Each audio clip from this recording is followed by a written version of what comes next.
I want to begin with an announcement. My hair has declared itself independent from me and now wishes to be addressed as derelict buzzard's nest. Please respect its wishes. One of my pet hates is the infantilization of language. I'm running a risk here because this may be you, but there are certain non-words that are in common parlance that just annoy me. And as it's the season, I'd like to give you a poem that addresses this head on. It's called All I Want for Chrimbo is My Familam. All I want for Chrimbo is my familam, my Xmas hollybobs with my babes, I mean bubs, and an amazeballs cheeky nom-nom, and my hubster and fur baby, while we chillax like we cray-cray. Yeah, we'll totes smash it. I'll share the deets with my peeps. Soon only 11 sleeps. It'll be banging, babes. It won't ick. Lol. No, hun. Unless you're a 19th century German. For real. Brolly.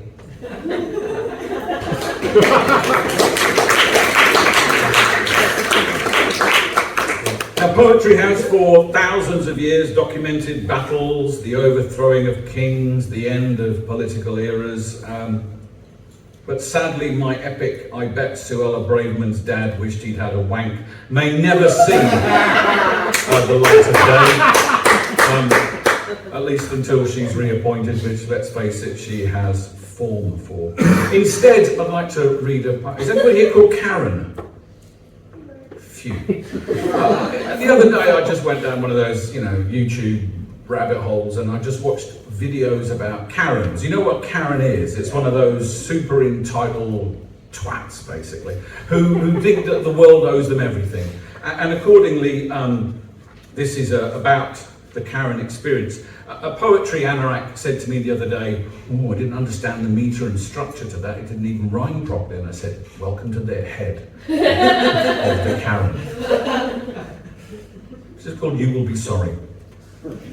I want to speak to the manager. Don't you know who I am? I've had enough of this. I'm a lawyer, I'm a policeman, I'm with MI5 or 6.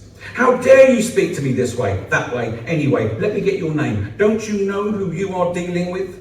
I've got you on my phone. I have followers. I'm an influencer. I am never flying, eating or defecating with you again.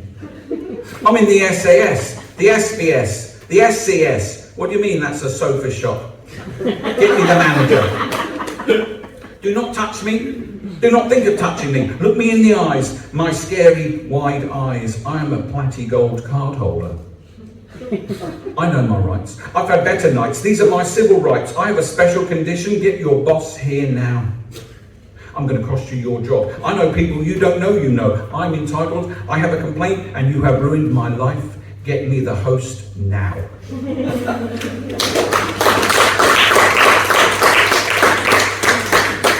Trigger warning is a legal minimum. You've got to have a trigger warning. These poems sometimes contain human emotions. And what makes us human? Well, apparently it's the ability to select every photograph containing a traffic light. So, make of that what you want. Quick promotional message. There's a wonderful gig coming up, well, 3 gigs, on the 15th, 16th and 17th of December at the Albion Rooms, and the cracking nights. If you want to find out more, just have a quick word with me afterwards, but an evening of good food, great fun, and a little bit of poetry as well, so do come along to that.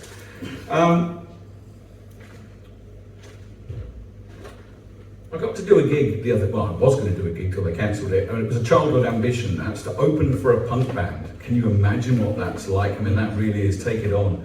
And I realised what I was doing as I was indulging that teenage fantasy of actually, the rock and roll thing. So this is for all the sad middle-aged people who aren't here because they would rather sit at home and pretend.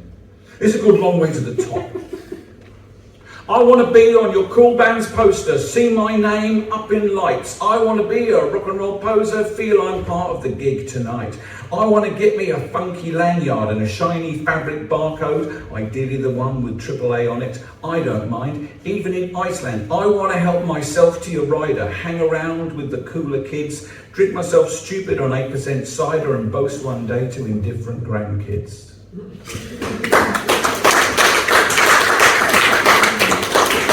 Well, I'm going to finish. This is my. One of the things.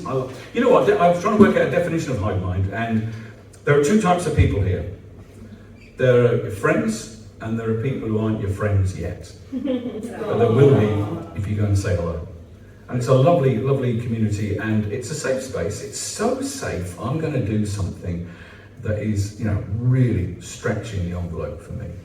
I was once in a conversation with a couple of poets about what makes a good poet. A good poet reads and listens to poetry, but a really good poet parodies other poets. And it's not stealing, it's not borrowing, it's influence. So with that in mind, I'm going to take us back to the 16th century, and I'm going to perform something that's borderline singing. And as it's the season, I'd like to give you a modern take on God Rest Ye Merry Gentlemen. God rest ye merry gentlemen, women and those who are NB. Remember, get your pronouns right, it's how we ought to be. To save us all from stuffing up when we're a bit confused, show compassion, it will make a difference, make us feel good. Show compassion, it will make a difference. In Bethlehem in Israel, we best not mention war, because it's a bit too awkward and it isn't happening here. There is no point in taking sides, it's murder all the same. Show compassion, it will make a difference. Make us feel good. Show compassion, it will make a difference. And don't forget distant Ukraine, it's been approaching 2 grim years, another one about the land that belongs to no man. Show compassion, it will make us feel like doing good. Make us feel good. Show compassion, it will make us feel like doing good. God rest ye merry gentlemen, women and those who are NB. Let's not forget the evil bastards fucking you and me. To those who just accumulate great wealth while others starve, I'd like to take this holy bow and stick it up their arse. Take this holy bow and stick it up their arse.